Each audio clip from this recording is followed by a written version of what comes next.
आज की स्थिति जब देखते हैं तो जीव कहता है कि आज देश में धर्म की नैया कैसी डगमग डोल रही, माँ बहनों की यहाँ लाज लुट रही और भारत माए रोए रही। आज देश में धर्म की नैया कैसी डगमग डोल रही, माँ बहनों की लाज लुट रही, भारत माए रोए रही। वेद पुराण भागवत गीता इनकी बात कोई नहीं सुनता। वेद पुराण भागवत गीता इनकी बात कोई नहीं सुनता। अंडा मुर्गा और शराब में सबकी मती बौराए रही। कैसा समय आ गया कि सब इसी में फंस गए। आज गंदगी को गंदगी नहीं समझा जा रहा, गंदगी को अपना खान पान समझा जा रहा, अपने जीवन का सच्चा भोजन माना जा रहा। लेकिन महापुरुष क्या कहते हैं कि गंगा यमुना सरस्वती अब पापों से अकुलाए रही, माँ बहनों की लाज लुट रही, भारत माए रोए रही। आज देश में धर्म की नैया कैसी डगमग डोल रही, माँ बहनों की लाज लुट रही, भारत माए रोए रही। जबकि त्रेता का इतिहास कह रहा, एक नारी सीता के अपहरण होने पर करोड़ों मारे गए। करोड़ों का विनाश होगा केवल अपहरण पर। आज कितनी बहन बेटियों का अपहरण हो रहा, कितना भारी राम रावण संग्राम समय का होगा। क्या किसी बुद्धिमान ने इस पर विचार किया है? अपनी बुद्धि से कुछ नहीं। एक नारी द्रौपदी को नंगा किया जाने का प्रयास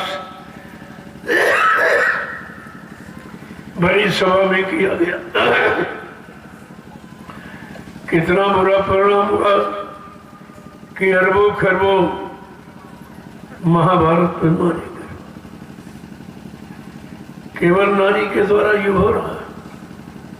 क्यों? नारी सृष्टि की केंद्र बिंदु है।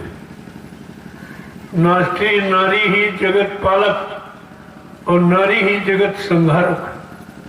ये दोनों चीजें सिद्ध हो गई।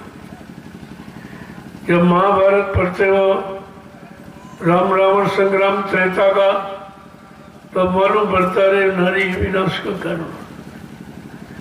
नारी ही जन्म देने वाली, नारी पालन पोषण करने वाली और नारी ही संहार करने वाली।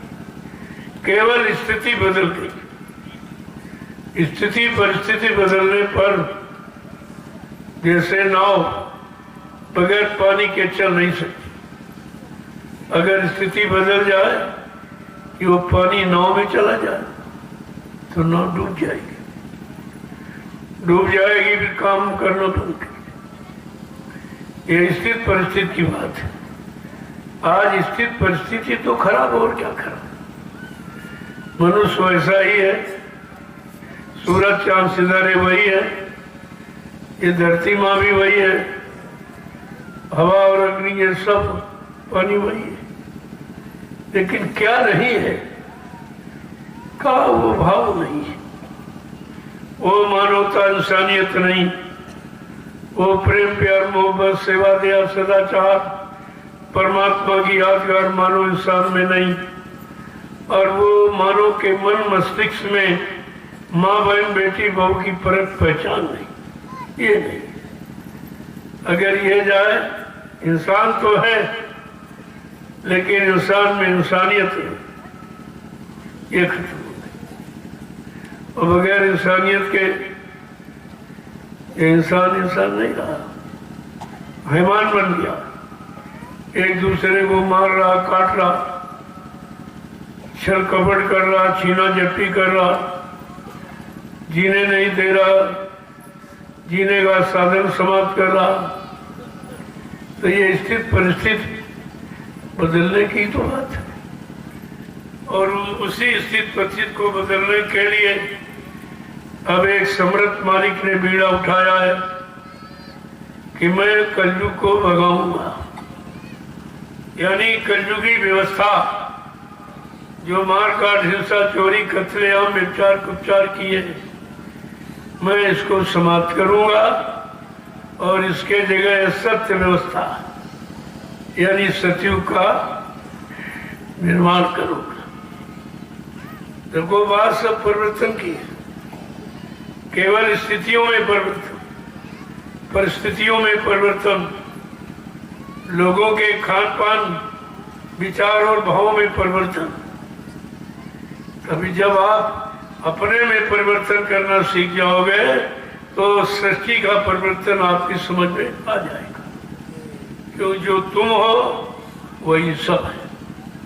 तुम सुधरोगे सब सुधरेंगे, जग सुधरेगा, परिवार सुधरेगा, समाज, देश सुधर जाएगा, दुनिया सुधर जाएगी। और ये परिवर्तन की लहर हमेशा इस धार्मिक धरा भारत भूमि से उठी। किसी समय का इतिहास उठा लीजिए, चाहे सतयुग का, चाहे त्रेता का, चाहे द्वापर का, और चाहे ये कलयुग का, ये जितनी भी क्रांति हुई है सब भारत भूमि से। लेकिन आज कलयुग की क्रांति अनोखी, तीनों युगों की क्रांतियां मार काट, हिंसा यानी खूनी क्रांति के नाम से जानी जाती, लेकिन आज कलयुग का सम्राट मालिक जो भूमंडल पर आया परिवर्तन के लिए, उसने वैचारिक क्रांति को प्राथमिकता कि मार काट, हिंसा से नहीं, संघार से सुधार वो अच्छा नहीं माना जाता। अगर वैचारिक क्रांति को अपना के अपने अच्छे सच्चे भाव विचारों से लोगों के दिल को जीत लिया जाए, वो परिवर्तन सबसे अनोखा है। आज वही तो हो रहा आपके साथ, जो आज आपने कार्य किया है वो लोगों के दिलों को जीता है, क्योंकि कोई ये काम नहीं कर रहा। यहाँ तो एक दूसरे की रोटी छीनी जा रही है और आपने रोटी का निमंत्रण दिया है, बिल्कुल उठा। अब ये नहीं लोग समझ पा रहे हैं कि रोटी की छीना जब्ती और बेटी की दुर्दशा, ये दोनों से समाज देश का इमाम कर रहा है। लेकिन आज एक अनोखा, जो सृष्टि का अनोखा महापुरुष आया, जो कभी नहीं आया था धरती पर, उसने बिल्कुल उल्टा एकदम आपके सामने ऐसी ही वैचारिक क्रांति की उथल पुथल कर दी है कि लोग सोचने के लिए विवश लाचार हो, कि जहां पर एक दूसरे की रोटी पर हमला, लूटपाट किया जा रहा, रोटी छीनी जा रही है, बेटी छीनी जा रही है, बेटी की सुरक्षा का प्रश्न बड़ा अहम समस्या बन चुकी है। लेकिन आज ये दोनों काम बड़ी सरलता सुगमता के साथ हमारे सबके जीवन में किया जा रहा। आज आपने उसे अपने आंखों से देखा। मैंने पहले भी कहा, मैं कोई भाषण स्पीच प्रचार नहीं करता हूँ, मैं जो करने जा रहा हूँ उस काम की जानकारी कर और करके दिखाता हूँ कि आप देख लीजिए। इसी तरह ये सतयुगी व्यवस्था सबको रोटी देगी, सबकी बेटी की सुरक्षा करेगी। बस दो काम अगर हो जाए फिर और आपको करना ही क्या, तुम्हारे पास दो ही चिंता है, रोटी और बेटी, और दोनों समस्याओं का समाधान अब आपके सामने लाके खड़ा कर दिया और आज मैंने करके प्रमाणित कर दिया कि ग्रामवासियों को रोटी और उनकी बेटियों की सुरक्षा